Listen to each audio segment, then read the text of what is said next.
안녕하세요. 자, 이번 시간에는 여러분들이 이제 앞 시간에 공부했던 내용들이 있죠. 그 두 개를 합쳐 볼 겁니다. 그게 뭐냐면 나눗셈을 공부하셨죠. 다항식의 나눗셈 그거와 그 다음에 바로 앞에 공부했던 항등식 이 개념이 합쳐집니다. 잘 보세요.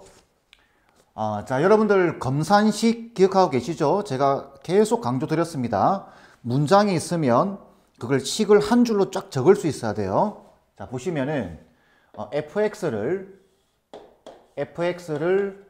gx로 나누었을 때 몫을 qx라고 하고 이제 식으로 나오는 거죠. 쭉 나누었을 때 나머지가 있겠죠. 나머지를 rx라고 보겠습니다. 자, 이때 검산식이 어떻게 되죠? 검산식은 이렇게 될 겁니다. fx를 gx로 나누었을 때 몫이 qx고 나머지가 rx다 이렇게 되는 겁니다.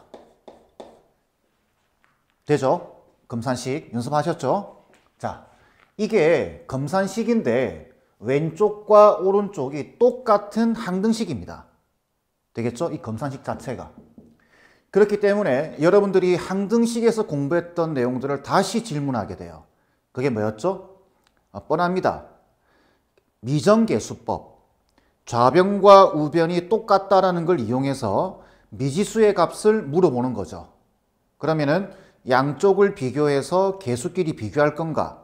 아니면 어떤 특정 숫자를 넣어서 미지수들을 구할 것인가? 그건 여러분이 선택을 하셔야 돼요. 근데 웬만하면 한 10문제 중에 8, 9문제는 수치 대입법입니다.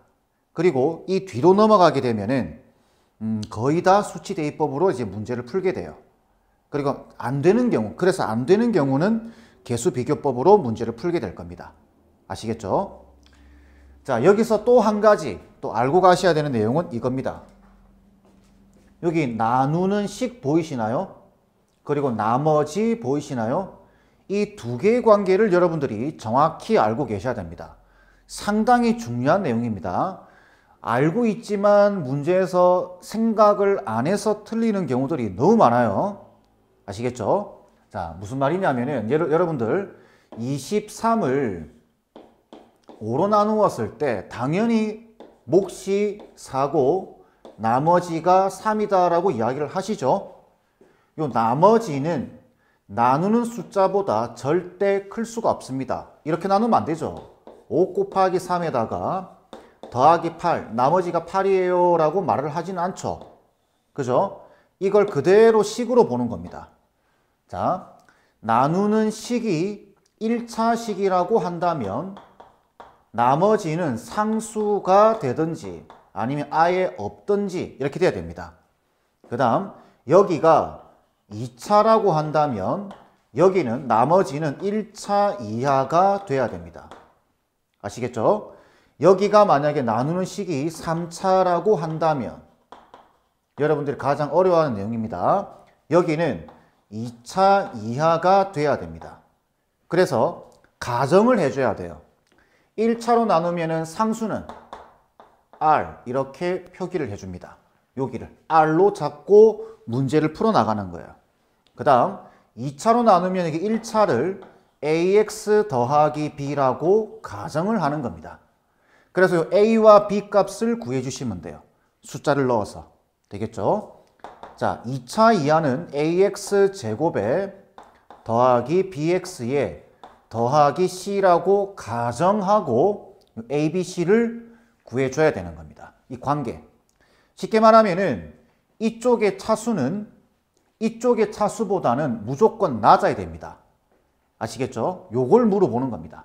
자, 그러면 간단하게 내용적인 부분은 이게 끝입니다.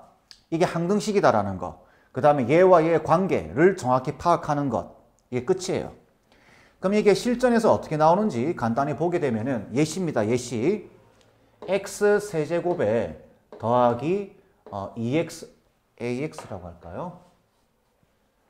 자, 아무렇게나 예를 들겠습니다. ax 제곱에 더하기 bx에 더하기 1이 있는데 얘를 x 빼기 1에 x 빼기 2로 나누었을 때 몫은 뭔지 모르겠어요. qx. 나머지를 2x 빼기 1이다 라고 보겠습니다. 이렇게. 그러면 검산식으로 적어보게 되면은 이렇게 한 줄로 나오겠죠. 근데 이게 왼쪽과 오른쪽이 똑같은 식인데 이 a 값과 b 값을 구해보래요. 그러면 여기 보시면 나누는 식 보이시나요? 나누는 식이 0 되는 x 값을 일단 대입을 해보는 겁니다. 그게 얼마죠? 1과 2입니다. 그래서 1을 양변에 대입하고 2를 양변에 대입하는 거예요. 그러면 1을 대입하게 되면 1 플러스 a 플러스 b 플러스 1 되고 우변은 얘 때문에 이거 싹 날라가도 이만큼이 날라갑니다. 이렇게 0 돼버리죠. 그리고 이쪽은 1이 될 겁니다. 그럼 여기서 얻을 수 있는 식은 a 더하기 b가 마이너스 1이다. 이렇게 얻을 수 있겠죠. 두 번째, 요 식이 0 되는 값 2를 대입하는 겁니다. 그럼 여기 대입하게 되면 8 플러스 4a 플러스 b, 아이고 2b죠. 2를 대입했으니까 2b에 플러스 1이 여기 요거 날라가죠. 0 돼버립니다. 이렇게. 그리고 2를 대입하게 되면 3이 되겠죠. 그러면 정리하면은 4a 더하기 2b가 마이너스 6이 되나요? 이렇게 해서 이 두 개를 연립해서 풀면 여기 미지수의 값들을 구할 수 있다. 뭐 이런 내용인 겁니다. 그러니 여러분들은 나머지가 나누셈이 나오면 이거 기본입니다. 적을 수 있어야 되고 그 다음에 얘와 얘의 관계. 이게 항등식이다라는 거, 그리고 얘와 얘의 관계는 이런 관계다라는 거 기억해 주세요. 자, 요게 여러분들 개념원리의 41페이지의 내용이었습니다. 자, 내용은 끝났습니다. 그러면 간단한 필수 예제, 여러분들 42페이지에 필수의 4번 유사한 문제 풀어보고 마무리하겠습니다. 제가 예시를 두 개를 들 텐데 잘 보세요. 차이점이 뭔지. 먼저 x세제곱에 앞에 문제랑 방금 예시 들었던 거랑 비슷합니다. ax제곱에 더하기 b를 x제곱에 마이너스 x의 마이너스 2로 나누었을 때 몫을 qx라고 잡겠습니다. 이거는 문제에 안 나와 있어요. 안 나와 있지만 여러분들이 이렇게 잡아 주셔야 됩니다. qx의 나머지가 x 플러스 2일 때 이때 여기 a 값과 b 값을 구해보라 라는 게 첫 번째 예시. 두 번째 예시는 x제곱에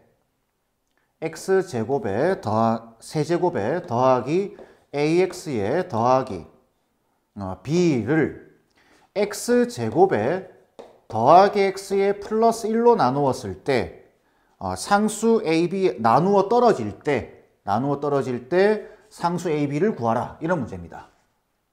되겠죠? 그러면은 여기는 뭔지 모릅니다. 이렇게.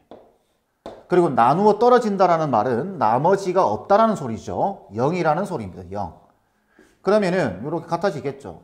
그러니까 이 식도 항등식이고 이 식도 항등식이에요. 그러면 잘 보세요. 요 식 보이시나요? 나누는 식이 인수분해가 가능합니다. 인수분해가 가능하죠. 근데 얘 보세요.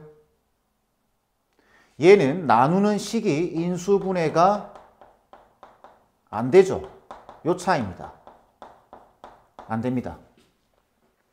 그래서 이 문제를 푸는 방식과 이 문제를 푸는 방식은 살짝 다릅니다. 자, 이거는 인수분해가 가능하기 때문에 인수분해 정도는 아시죠? 자, 이렇게 해서 얘는 x 빼기 2에다가 x 플러스 1에 qx에다가 플러스 x 플러스 2 이렇게 되겠죠? 이렇게 될 겁니다. 정리가.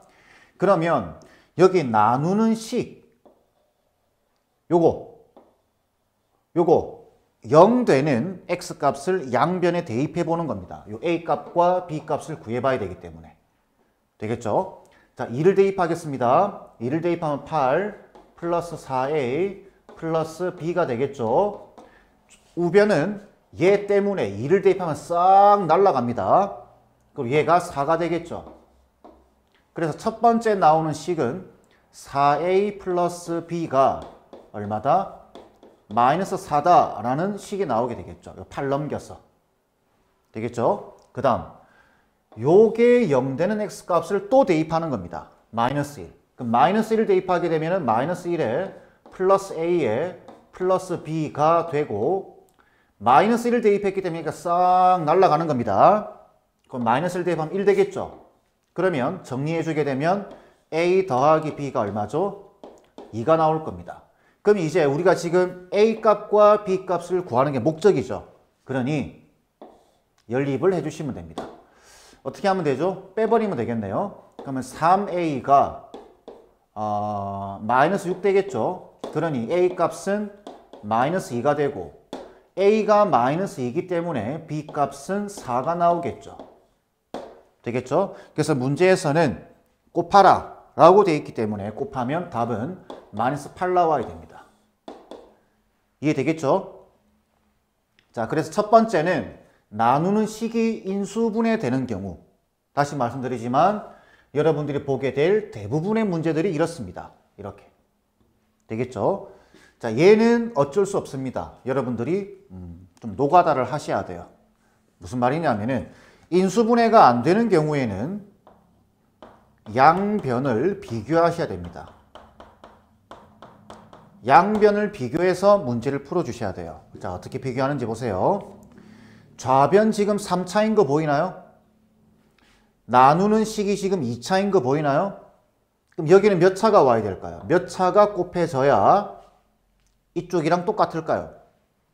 여기 2차가 버티고 있기 때문에 여기 보이죠? 여기 1차가 돼야 될 겁니다.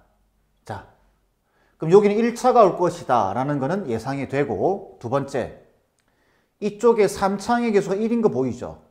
그러면 오른쪽에서도 3차항의 개수를 찾아야 됩니다.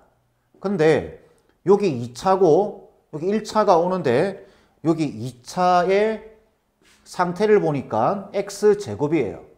그럼 여기 1차항 뭐가 와야 될까요? 당연히 x가 와야 됩니다. 그래야 x세제곱이 나올 거니까.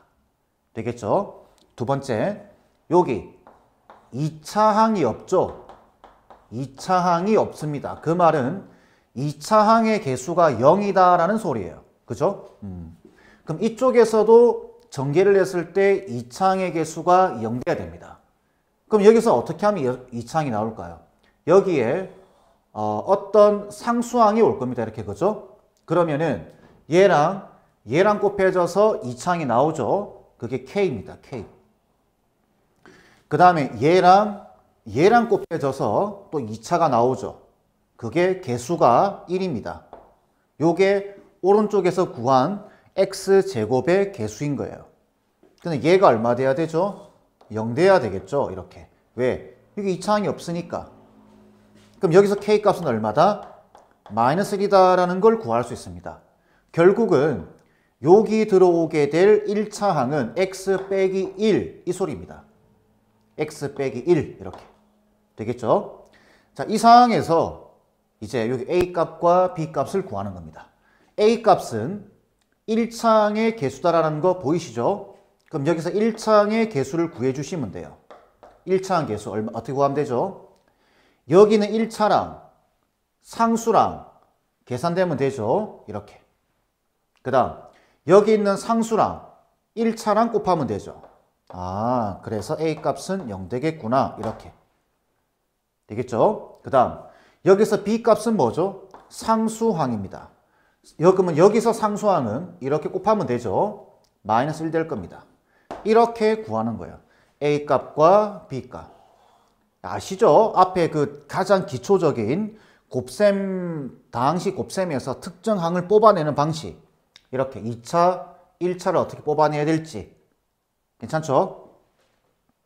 근데 문제에서는 곱하라고 되어 있습니다. 이 두 개 곱하면 얼마죠? 답은 0 돼야 됩니다. 이렇게.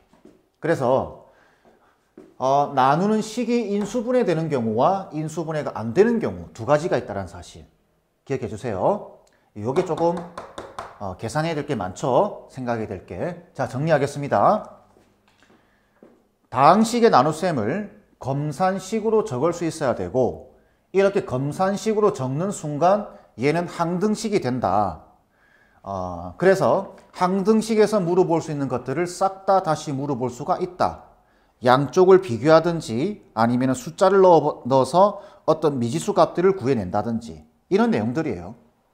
그 다음 더 중요한 것, 요거와 요거의 차수 관계, 이런 관계 꼭 기억해 주세요. 아시겠죠? 자, 이번 내용은 이 정도로 해서 마무리하도록 하겠습니다.